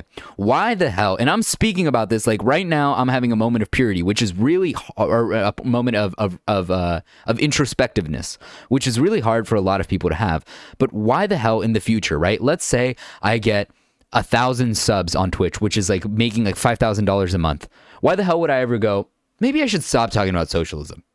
Even again, that ironically, that would be capitalism making me not want to talk about social. But you get what I'm saying. You get what I'm saying. It's like this. It's this concept that, like, if you're having a monetary incentive to do the wrong thing, oftentimes you just keep doing the wrong thing, and until you have a moral awakening, and sometimes the moral and a lot of Republicans are going to get primaried or lose their elections because of the moral awakening that they had January 6th. But it didn't take a pay cut for them to have that moral awakening. It took their lives to be threatened. And it's sad that it took that. But nonetheless, if you're still listening, I mean, hell, if I was going to say, like, we should have ended the podcast like 20 minutes ago, but if you're still listening at this point, like whoever's listening is going to listen. So I don't even care about how long the podcasts are anymore. We just want to make sure that people can get to listen to our voice for as long as possible. Yeah, exactly. We're looking out for you guys. We're trying. The reason why we make our podcast short is because a lot of times people want to hear our voices for as much as they can, and they feel bad not being able to listen to our entire segments. And so it's easier to have 1 hour podcast than to have 5 hour episodes, right? And theoretically we could do it, but the point is definitely, yeah, we definitely could, and if we had times in our schedules and whatever. Yeah. But the point that I want to end on, and I've said I want to end on this point like for 30 minutes now. Times. But I think that I think I want to end on this because, first of all, it's 12:31. Yeah. And it's been like an hour and 30. But the point I wanted to end on was that if enough Republicans and if enough congressmen and women come to realize that it's more important than an election to reaffirm democracy, I think that if they had to have that awakening, if enough of them do, their constituents will have the same awakening. Mm-hmm. And so that's what I think is going to be the effect if every single individual contesting the election, and that's obviously idealistic as hell, but if it happens, I think it'd be for the better because the people who support them would be like, what am I actually doing? If so many people, and these are people they believe, right? It's called cognitive dissonance in psychology. It's the idea that, and when you have an idea that you believed in for so long and it's conflicted by something you also believe in, it's the push and pull factor to where you have to choose. And cognitive dissonance is one of the most amazing and pushing factors towards mental rediscoveries and philosophical rediscoveries. And I think that if we can, and if we as Americans can evoke that, it would be for the better. And it's just that constant ripple effect. But that's what I'm going to end my segment on. Yeah, and you have these, I just got into my outro voice, but you have these discoveries, rediscoveries of your moral and your values, and what you think politically through having conversations. So that's what we invite all of you guys to do, ladies and gentlemen. Go rediscover yourself, or go cement your values. Go learn something. Have these conversations. Varun earlier mentioned a substitute teacher that told us that me and Varun were very good at disagreeing with each other. And sometimes that's what it takes. It takes the ability to be able to disagree is so much more strong than the ability to be able to argue. It takes one to be able to listen, to be able to create change in our society. So thank you guys for listening to us for what has been an hour and 48 minutes. If you have made it to this point, and if you want to listen to some more of us and see what we're up to, go check us out on our social media. That's at Polititeen Show, both on Twitter and Instagram. If you're watching this on Spotify, on Apple Podcasts, on Google Podcasts, on all these capitalist means, go check us out on YouTube. We're uploading our visuals on YouTube. So if you want to see our beautiful faces while we're arguing and while we're conversing, then check us out there. But regardless, and beyond that point, I want to thank Varun for adding to this conversation that we've been having now for almost 2 hours, bringing perspective as we invite all of you to do, listening to my perspective, which is extremely important as we have learned now with what transcended on the Capitol. And I want to thank each and every one of you for doing the same, and especially if you are a Republican that has made it to this point in the podcast. Kudos. You're making strides, at least in being able to maybe not change your opinions, but at least be able to listen to different ones, which is a lot more than even most Democrats are able to do. And with that being said, ladies and gentlemen, thank you so much for tuning into yet another episode of the Polititeen podcast. Goodbye.